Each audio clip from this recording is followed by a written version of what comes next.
Hello viewers, কেমন আছেন সবাই? Welcome to the another tutorial class in Photoshop.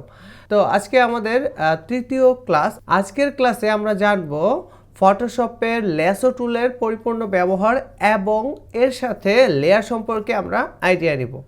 তো যারা গত পর্বের ক্লাসগুলো এখনও দেখেননি, অবশ্যই প্লেলিস্ট চেক করে ওই ভিডিওগুলো দেখে নেবেন, যাতে করে পরবর্তী ক্লাসগুলো বুঝতে কোনো অসুবিধা না হয়। তো আমরা এখন চলে যাচ্ছি আমাদের পিসি স্ক্রিনে। তো যাওয়ার পূর্বে সবার কাছে অনুরোধ, যদি আমার চ্যানেলটি একটু ভালো লাগে তাহলে অবশ্যই চ্যানেলটি সাবস্ক্রাইব করে রাখবেন, আর এই ভিডিও ভালো লাগলে অবশ্যই লাইক, কমেন্ট এবং শেয়ার করবেন। তো আমরা আমাদের সফটওয়্যারটি চালু করে রেখেছি, ফটোশপ সিসি 2020। তো এর সাথে আমরা একটি নিউ ফাইল ক্রিয়েট করেছি, ব্ল্যাঙ্ক একটি ফাইল, এবং এর সাথে কয়েকটি ছবি ওপেন করে রেখেছি। তো এখানে আমরা চলে আসি আমাদের তৃতীয় যে টুলটি, এটা হচ্ছে ল্যাসো টুলস। ওকে, এখানে ল্যাসো টুলের রাইট বাটন ক্লিক করলে আমাদের এখানে তিনটি টুল দেখায়। একটি হচ্ছে lasso tool, polygonal lasso tool, আর একটা হচ্ছে ম্যাগনেটিক ল্যাসো টুল। এই ল্যাসো টুলের ব্যবহার হচ্ছে আমরা যদি একটি ছবির নির্দিষ্ট এরিয়া সিলেকশন করে কোনো কাজ করতে চাই, তাহলে এই ল্যাসো টুল দিয়ে আপনি সিলেক্ট করতে পারবেন। এর আগেও আমরা দুইটি টুল দেখেছিলাম, সেটা হচ্ছে মার্কিউ টুল। ওকে, মার্কিউ টুল এর মধ্যে দুইটি টুল ব্যবহার করা হয়, যেমন রেক্টেঙ্গুলার মার্কিউ এবং হচ্ছে ইলিপ্টিক্যাল মার্কিউ। এই দুইটি টুল দিয়ে চারকোনা অথবা গোলাকারে কোনো জায়গা সিলেকশন করে আমরা আমাদের কোনো কাজ করি, অ্যাডজাস্টমেন্ট হতে পারে বা কেটে নিয়ে যাওয়া হতে পারে। তো এই দুইটার ব্যবহার হচ্ছে চারকোনা এবং গোলাকার সিলেকশন। আর এই ল্যাসো টুলে হচ্ছে আপনার ফ্রি ফর্ম, আপনার মন মতো যতটুকু যেভাবে ইচ্ছা আপনি সিলেক্ট করতে পারবেন। তো প্রথম ল্যাসো টুলটি আমরা ব্যবহার করে দেখাবো। এই ল্যাসো টুলটি আমরা সিলেক্ট করলাম। এবার আমরা যদি মাউসটাকে ক্লিক করে কোথাও হাঁটি বা মুভমেন্ট করি, তাহলে ওই জায়গাগুলো কিন্তু সিলেক্ট হতে থাকবে। যেমন আমি এই জায়গাটুকু সিলেক্ট করলাম, তাহলে ঠিক এইভাবে সিলেক্ট হবে। এখন আমি মুভ টুল দিয়ে এটাকে যদি নিয়ে যাই কোথাও, দেখব যে জাস্ট এইটুকু অংশ, যেমন আমরা এই ব্ল্যাঙ্ক ডকুমেন্টে নিয়ে এটাকে ছেড়ে দিলাম, তো দেখা গেল যে আমাদের যেইভাবে সিলেকশন করা ছিল ঠিক সেইভাবে এই ছবিটি চলে আসলো। আমরা আবার এই ছবিতে ফেরত যাই। এখন এই সিলেকশনটুকু বাতিল করে দিব কিভাবে? কন্ট্রোল ডি, অথবা আমরা সিলেক্ট মেনু থেকে, এখানে একটি মেনু আছে সিলেক্ট, এখান থেকে ডি সিলেক্ট, অথবা কিবোর্ড থেকে করলে কন্ট্রোল ডি। তো আমি কিবোর্ড থেকে করে দেখাচ্ছি, কন্ট্রোল ডি চেপে। এই তো আমাদের সিলেকশন চলে গেল। তাহলে আমরা বুঝলাম ল্যাসো টুল, এই প্রথম ল্যাসো টুলটি হচ্ছে আপনার মন মতো মাউস ক্লিক করে চেপে রেখে জায়গা সিলেকশন করা। ওকে, সেক্ষেত্রে কিন্তু আপনার ক্লিক ছাড়া যাবে না, ছাড়তে হবে শেষ পয়েন্টে গিয়ে যেটুকু জায়গা আপনি নিতে চান। এবার আসি পলিগোনাল ল্যাসো টুল। এইটাও আপনি আপনার মন মতো জায়গা সিলেকশন করতে পারবেন, বাট এটার ইউজেসটা একটু ডিফারেন্ট। যেমন আমি কোথাও একটা সিলেকশন শুরু করলাম, এখানে ক্লিক করছি। সো এইবার আমাদের মাউস ছেড়ে দিলেও কোনো সমস্যা নেই। মাউসের এই পয়েন্ট থেকে এখন কোন দিকে আমি যেতে চাই সেখানে গিয়ে আরেকটি ক্লিক করলাম, এরপর আরেকটি ক্লিক করলাম, আরেকটি, এইভাবে আমার মন মতো জায়গায় ক্লিক করে করে আমি সিলেকশন করতে পারবো।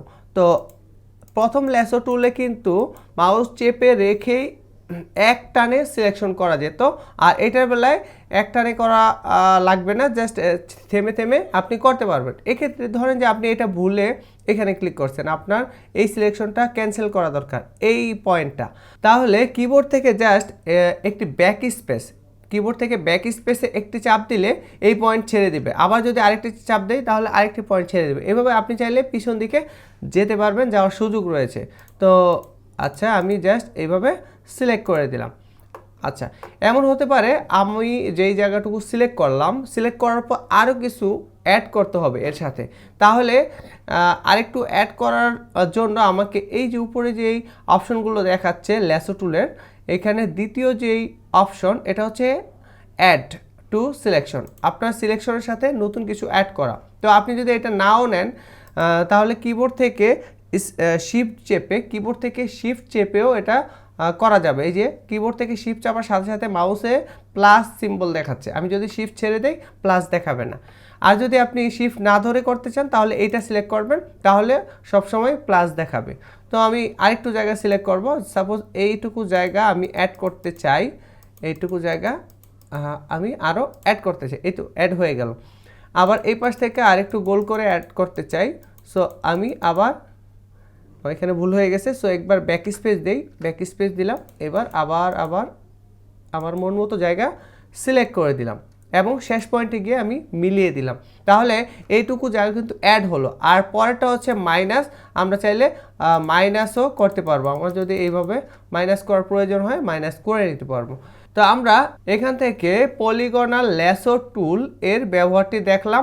এবার যদি আমরা এই ছবিটাকে নিয়ে যেতে চাই, ঠিক আগের মতো মুভ টুল নিতে হবে এবং এটাকে ক্লিক করে ড্র্যাগ করে এই ফাইলের উপর দাঁড়াতে হবে, এরপর ছেড়ে দিতে হবে ডকুমেন্টের উপর। ওকে, তাহলে আমাদের এই ছবিটি এইভাবে চলে আসবে। তো আমি আবার ওই ছবির উপর চলে আসি।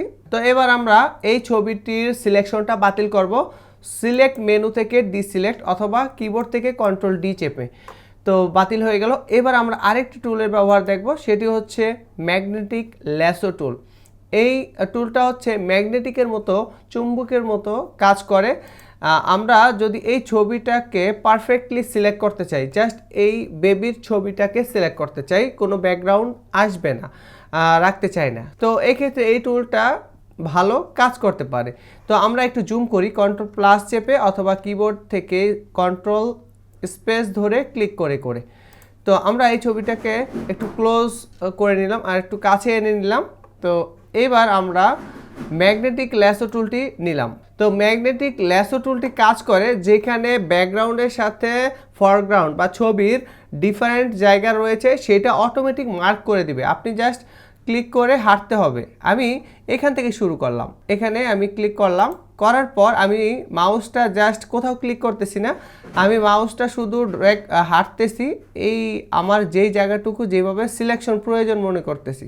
ওকে, তো আমরা অনেক সময় দেখা যায় কালার যদি মিলে যায়, ব্যাকগ্রাউন্ডের সাথে ছবির কালার মিলে যায়, কাছাকাছি হয়ে যায়, তখন অটোমেটিক সিলেকশনটা হয় না, সেক্ষেত্রে আমাকে ক্লিক করতে হবে, অন্যথায় কোথাও ক্লিক করার দরকার নেই। যেমন আমি এইখানে এই বাচ্চার জামার সাথে ব্যাকগ্রাউন্ডের কালার অনেকখানি ডিফারেন্ট রয়েছে বিধায় এখানে আমার কোনো ক্লিক করার প্রয়োজন হচ্ছে না। এই যে যেমন আমি হাঁটতেছি আর অটোমেটিক সিলেকশন হচ্ছে। এবার নিচে জুম করা, যেহেতু আমি কীভাবে উপরে উঠব, স্পেস চেপে ক্লিক করে আমরা এটাকে ড্র্যাগ করতে পারবো। ওকে, তো এবার আসি, আবার আমি হাঁটতেছি আমার যেই জায়গা সিলেকশন করা প্রয়োজন মনে করতেছি। তো এবার আবার একটু স্পেস ধরে আমি এই ছবিটাকে ড্র্যাগ করলাম, উপরে নিয়ে আসলাম। তো এইভাবে আমি খুব সুন্দরভাবে করতে পারি। তবে এই ক্ষেত্রে খেয়াল রাখতে হবে, যদি সাবজেক্টের সাথে ব্যাকগ্রাউন্ডের অনেক ডিফারেন্ট থাকে তাহলে কিন্তু এই টুলটা পারফেক্টলি ইউজ করতে পারবেন, খুব দ্রুত ইউজ করতে পারবেন। তো আমরা খুব দ্রুত এই জায়গাটুকু সিলেক্ট করে নিচ্ছি।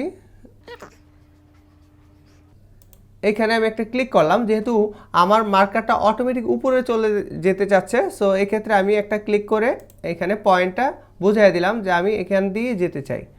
তো এই যে এখানে একটু সমস্যা হচ্ছে, তো এবার আমি ব্যাক স্পেস চাপবো দুইবার। ব্যাক স্পেস চাপলে আগের যেগুলো ভুলে সিলেকশন হয়ে গেছে সেগুলো বাতিল করবে। সো এইখানে আমি একটু ক্লিক করে করে যাচ্ছি, যেহেতু অটোমেটিক কাজ করছে না।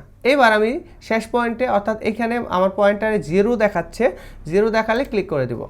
তো এই তো আমার ছবিটাকে আমি খুব সুন্দরভাবে সিলেকশন করে নিলাম। এবার আমি মুভ টুল দিয়ে এই ছবিটাকে আমি এই ডকুমেন্টে নিয়ে আসলাম, খুব সুন্দরভাবে ছবিটি সিলেক্ট হয়ে গেল। তো কিছু অংশ যেটা আমরা এক চান্সে বা এক ধাপেই সিলেক্ট করতে পারি না, সেটা পরবর্তীতে আবার এই অংশটুকু সিলেক্ট করে ডিলিট করে দিতে হবে। তো আমি করে দেখাই, এই যে এই অংশটুকু আমি আবার সিলেক্ট করছি, এবার কিবোর্ড থেকে ডিলিট চেপে এই অংশটুকু ডিলিট করে দিলাম। তো এবার আমাদের সিলেকশনের কাজ শেষ হয়ে গেল। এইখান থেকে আমরা সিলেক্ট থেকে ডিসিলেক্টের কাজ করে নিলাম। কন্ট্রোল 0 চেপে আমার পুরো ছবিটাকে একসাথে দেখে নিচ্ছি। এইখান থেকে আমরা মূলত শিখলাম যে এই ল্যাসো টুলগুলো কিভাবে ব্যবহার করতে হবে। তো এবার আমরা যে ডকুমেন্টটিতে আছি সেই ডকুমেন্টে দেখতেছি যে 3টি ছবি রয়েছে, 3টি ছবি আলাদা আলাদা ছবি রয়েছে। আমরা যদি মুভ টুল দিয়ে ক্লিক করে এই ছবিটাকে মুভ করি, মুভ হচ্ছে, এটা হচ্ছে, এটা হচ্ছে। তো এবার আমরা লেয়ার সম্পর্কে একটু আইডিয়া নেব। লেয়ার কি? তো লেয়ার হচ্ছে একটা ফটো এডিটিং করার সময় আমাদের অনেক আইটেম অনেক কিছু আনতে হয়, যেমন টেক্সট থাকে, তারপর কোনো বাচ্চার ছবি থাকতে পারে, কারো ছবি থাকতে পারে, ব্যাকগ্রাউন্ড একটা দৃশ্য থাকতে পারে। এগুলো প্রত্যেকটা আইটেম হচ্ছে আলাদা আলাদা লেয়ার। তো এখানে যেমন দেখছি আমরা 3টা ইমেজ আছে। সো এই 3টে হচ্ছে এখানের 3টা লেয়ার। তো আমরা এই লেয়ারগুলো কোথায় দেখতে পাবো? আমরা উইন্ডোতে চলে যাব। উইন্ডো থেকে লেয়ার্স নামে একটি অপশন রয়েছে, এইটাকে ক্লিক করলে এটা চলে আসবে।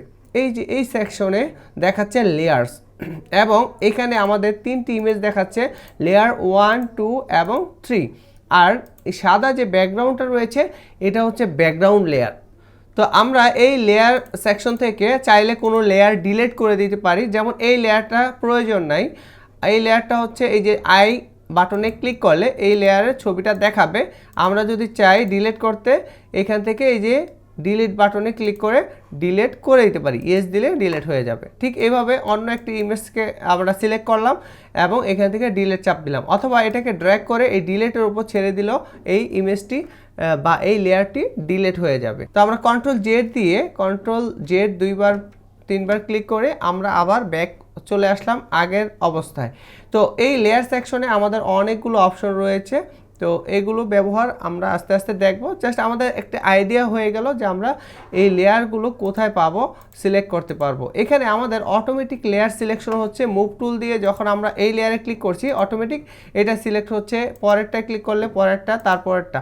এখানে কিন্তু অটোমেটিক চেঞ্জ হচ্ছে বা সিলেক্ট হচ্ছে, কারণ হচ্ছে আমরা এখান থেকে অটো সিলেক্ট এখানে লেয়ার দেওয়া রয়েছে, অর্থাৎ আমরা যেই লেয়ারে ক্লিক করব সেই লেয়ার অটোমেটিক সিলেক্ট হয়ে যাবে। তো এই ছিল আজকের পর্বে। আশা করি প্রত্যেকটি পর্বই আপনাদের ভালো লাগছে, আর প্রত্যেকটি পর্ব দেখে আপনারা নতুন নতুন বিষয় শিখতে পারছেন। সো যদি একটু ভালো লাগে থাকে তাহলে অবশ্যই এই ভিডিওগুলোতে একটি লাইক দিবেন, কমেন্ট করে আপনাদের মতামত জানিয়ে দিবেন এবং চ্যানেলটি সাবস্ক্রাইব করে রাখবেন। দেখা হবে পরবর্তী পর্বে। সে পর্যন্ত সবাই ভালো থাকবেন, সুস্থ থাকবেন। আল্লাহ হাফিজ।